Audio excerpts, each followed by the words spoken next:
आज आहे ना गावरान पद्धतीमध्ये चिकन बनवते. चला आपण रेसिपी बघू. तर कांदा अगोदर आहे ना मी भाजून घेते गॅसवर डायरेक्ट. ॲक्च्युली हे चुलीवर भाजायचं असतं, पण बॉम्बेमध्ये कुठे चूल आहे, त्यामुळे गॅसवरती त्याला भाजून घेतलं चांगलं. टरफलसोबत भाजलं.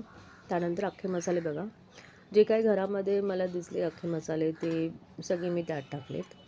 आणि थोडीशी चण्याची डाळ घेतली. त्या डाळीला मी अगोदर ड्राय रोस्ट केलं. मग त्यानंतर थोडंसं तेल टाकून मग त्याला जास्त चांगलं असं भाजून घेतलं. सुकं खोबरं होतं घरामध्ये, तर सुकं खोबरं टाकलं त्यामध्ये. म्हणजे कसं ग्रेव्ही जरा घट्ट होण्यासाठी ना.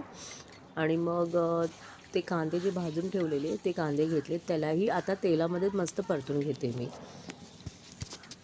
त्यासोबत मी अद्रक, लसूण, मिरची हे सुद्धा मी ह्या मसाल्यामध्ये टाकून चांगलं तेलामध्ये थोडंसं असं भाजून घेणार आहे. म्हणजे मग काळ्या मसाल्याची आमटी आपण जे बनवतो त्याच्यामध्ये हे सगळं भाजूनच मसाला असतो. मग आता मी मिक्सर जारमध्ये कोथिंबीर घेतली, एक चांगली मोठी बंच कोथिंबीर. त्यामध्ये मग हा जो काही मसाला मी भाजून ठेवलेला, मग तो अख्खा मसाला पण होता तो टाकला. त्यानंतर मग हा जो तव्यावर भाजून घेतला तेलामध्ये तोही मसाला टाकला. आणि मग सगळं मी त्याला मिक्स करून म्हणजे मिक्सरमध्ये ब्लेंड करून घेतलं थोडं मीठ टाकून. बघा हिरवा रंग मस्त असा आलेला आहे. तो हिरवा म्हणजे थोडासा काळसट रंग आहे. आता मी ग्रेव्ही बनवते. तर मी काय केलं, तुपामध्ये मी कांदे टाकले. कांदे जरा भाजत आले, मग टमाटे टाकले त्याच्यामध्ये. टमाटे टाकल्यानंतर मग तेजपत्ता आणि आता ते चिकन जे होतं ना धुवून ठेवलेलं, त्याला मी आता परतून घेते. मस्त त्याला परतून घेणार आहे मी. आणि रेडीमेड माझ्याकडे काळा मसाला होता घरामध्ये, तर तो अवेलेबल असतो कुठेही आता, इझिली मिळतो कोणत्याही ग्रोसरी शॉपमध्ये.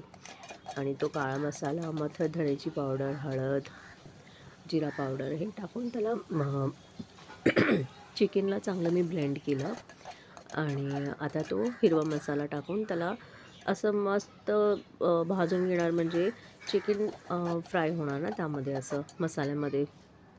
आणि मग मी त्यामध्ये पाणी टाकणार. आणि जशी बघा आता अगोदर मी त्याला जरा चांगलं असं भाजू देतो, म्हणजे तेल बाहेर आलं पाहिजे ना मसाल्याचं.